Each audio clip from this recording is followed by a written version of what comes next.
अध्याय 4 अम्ल, क्षार और लवण। हमें कुछ पदार्थों की सूची दे रखी है।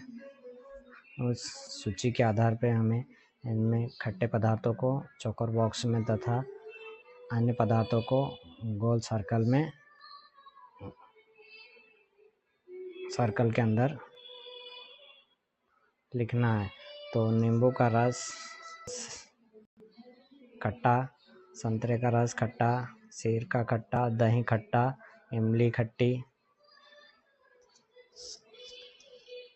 आंवला खट्टा होता है, अंगूर, कच्चा आम।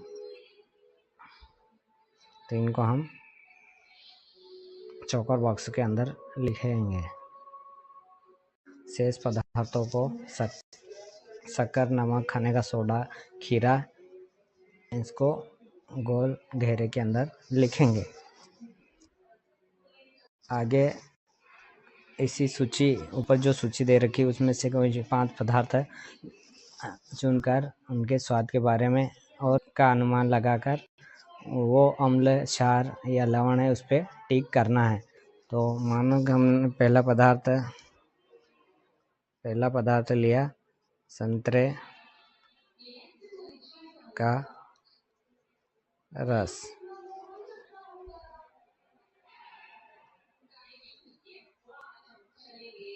तो कैसा होता है? खट्टा। क्या है? अम्ल। तो अम्ल पे टिक करेंगे। दूसरा है नींबू।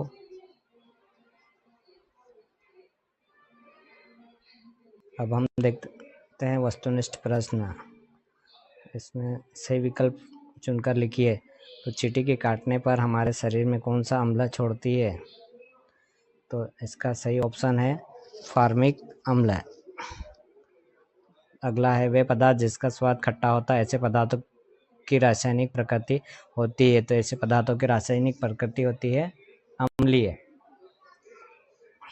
अगला, अपाचन से बचने के लिए हमें दूध या मैग्नीशिया या मिल्क ऑफ मैग्नीशिया का उपयोग करते हैं। वह है यह क्या है? एक प्रकार का प्रति अम्ल है। अगला है गुड़हल के पुष्प की पंखुड़ियों का बना सूचक अम्लों के साथ रंग देता है। तो जो गुड़हल की पंखुड़ियाँ उसका होती है वो अम्ल के साथ कैसा रंग देती है? गहरा गुलाबी रंग देती है। जो विलयन लाल अथवा नीले लिटमस पत्र के रंग को परिवर्तित नहीं करते हैं वह उदासीन विलयन होते हैं। कैसे होते हैं? उदासीन। अगला है रिक्त स्थानों की पूर्ति कीजिए। अब तो अत्यधिक मात्रा में रासायनिक उर्वरकों का उपयोग मृदा को अम्लीय बना देता है। दूसरा, दही में लैक्टिक अम्ल पाया जाता है। तीसरा है अशुद्ध जल की प्रकृति। तो अशुद्ध जल की प्रकृति होती है उदासीन होती है।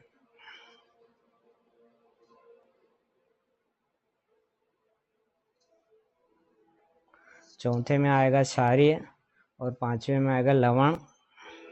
नंबर दूसरा, सिरका और पालक में कौन से अम्ल पाया जाता है? तो इसका आंसर आएगा सिरका में एसिटिक अम्ल पाया जाता है और पालक में ऑक्जेलिक अम्ल पाया जाता है।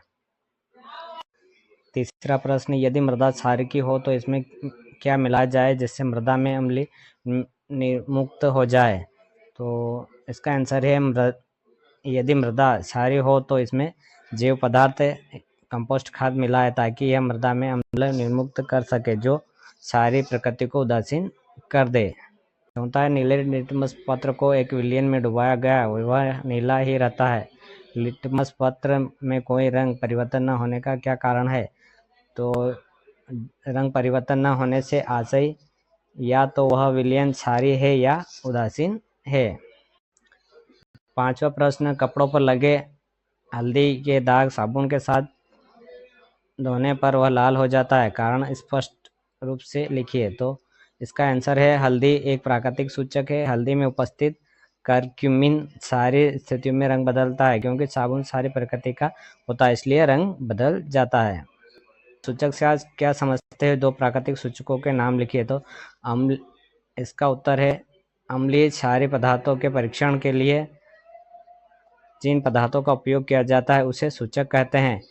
तो दो प्राकृतिक सूचक है हल्दी और गुड़हल के फूल। प्रश्न, कारखानों के अपशिष्ट को जलाशय में प्रवाहित करने से पहले उदासीन न किया जाए तो इसका प्रकृति पर क्या प्रभाव पड़ेगा? अपशिष्ट को जलाशय में प्रवाहित करने से पहले उदासीन न किया जाए तो जलीय जीव, मछलियाँ अम्ल के प्रभाव से प्रभावित होंगे और सभी जीव मरने लगेंगे। 8वें प्रश्न का उत्तर आप यहाँ से देख सकते हैं। अम्लीय विलयन में ड्रॉपर की सहायता सोडियम हाइड्रोक्साइड की कुछ बूंद डालकर धीरे धीरे हिलाएं। विलयन का रंग हल्का गुलाबी हो जाता है, हमें हल्का गुलाबी रंग का विलयन प्राप्त होता है। 9वां है, लिटमस पत्र के द्वारा अम्ल और क्षारकों की पहचान कैसे करेंगे? तो जो नीले लिटमस पत्र को लाल कर देते हैं अम्ल कहलाते हैं, तथा जो लाल लिटमस पत्र को नीला कर देते हैं क्षार कहलाते हैं। 10वें प्रश्न है, भुजों ने चूने के पानी को तनु सल्फ्यूरिक अम्ल मिला है जो, तो इससे होने वाली क्रिया कौन सी अभिक्रिया कहलाएगी तथा इसमें क्या क्या उत्पाद होंगे? तो इसका उत्तर है, चूने के पानी में तनु सल्फ्यूरिक अम्ल मिलने पर कैल्शियम सल्फेट और जल बनता है।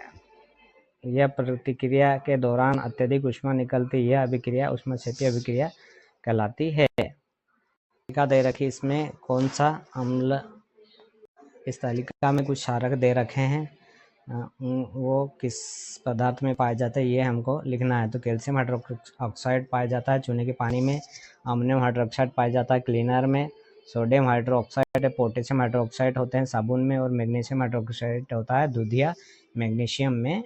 12वां प्रश्न, अम्लीय वर्षा से आप क्या समझते हैं, किस कारण होती है, इसके हानिकारक प्रभाव लिखिए। तो इसका उत्तर आप यहाँ से देख सकते हैं। प्रश्न, जब चींटी काटते हैं तब हमारी त्वचा पर किसका प्रभाव पड़ता है? चींटी के डंक से त्वचा पर होने वाले दुष्प्रभाव से कैसे बचा जा सकता है? तो इसका उत्तर है, जब चींटी काटती है तो त्वचा में अम्लीय द्रव डाल देती है। डंक के प्रभाव को कम करने के लिए उसे जगह पर नमी युक्त खाने का सोडा अथवा कैलेमाइन विलयन मिलाकर उदासीन किया जाता है। वाला है, इसको हम अम्ल और क्षार को एक टेबल के रूप में इस प्रकार से लिख सकते हैं। तो अम्ल क्या होते हैं? स्वाद में खट्टे होते हैं, स्वाद में कड़वा या कसेले होते हैं। और जो अम्ल होते हैं नीले लिटमस पेपर को लाल कर देते हैं, और क्षार क्या होते हैं? लाल लिटमस को नीला कर देते हैं। से देख सकते हैं, स वाले का आंसर आप इसमें से लिख सकते हैं।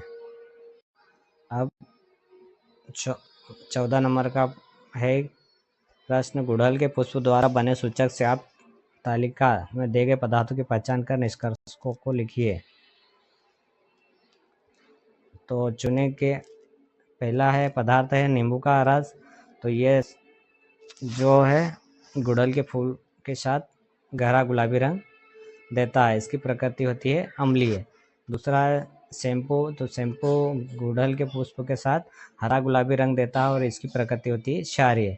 इसी प्रकार से हम एक एक करके सभी पदार्थों का कलर और उसकी प्रकृति लिख लेंगे। ब वाला सिट्रिक अम्ल, 5 पदार्थ हो तो सिट्रिक अम्ल पाया जाता है नींबू में, ऑक्जेलिक अम्ल पाया जाता है टमाटर में, लैक्टिक अम्ल पाया जाता है दही में, एसिटिक अम्ल पाया जाता है सिरका के। स का आंसर आप यहाँ से देख के लिख सकते हैं। अगला 15वां नंबर का भी आप यहाँ से देख के लिख सकते हैं।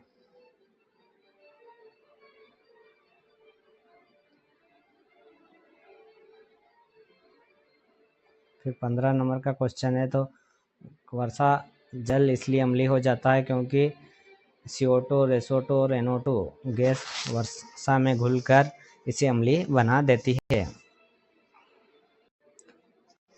तो प्रोजेक्ट में हमको लिखना, नींबू का रस हल्दी के विलयन के साथ गहरा गुलाबी रंग देता है, संतरे का रस गहरा गुलाबी, और ये इसकी प्रकृति क्या सी होती है? अम्लीय। संतरे के रस की भी प्रकृति अम्लीय। सिरका लाल रंग देता है, इसकी प्रकृति होती है अम्लीय। इसी प्रकार सभी की एक एक करके लिख लेंगे। अब अगला है प्रोजेक्ट नंबर 2। तो हमारे घर के आसपास पाए जाने वाले 5 अम्लीय और 5 क्षारीय पदार्थों के नाम हैं, हमने कुछ लिखे हैं, जिसमें से नींबू का रस, तो इसकी प्रकृति होती है अम्लीय, इसमें पाया जाता है साइट्रिक एसिड। दूसरा है सिरका, अम्लीय होता है, एसिटिक एसिड, दही अम्लीय, लैक्टिक एसिड, टमाटर अम्लीय, एसिटिक एसिड, संतरा अम्लीय, साइट्रिक एसिड।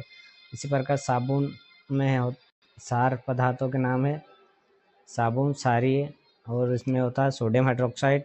टूथपेस्ट में होता है क्षारीय कैल्शियम कार्बोनेट। तीसरा वॉशिंग सोडा, इसमें क्षारीय प्रकृति सोडियम कार्बोनेट। और बेकिंग सोडा क्षारीय बाइकार्बोनेट होता है।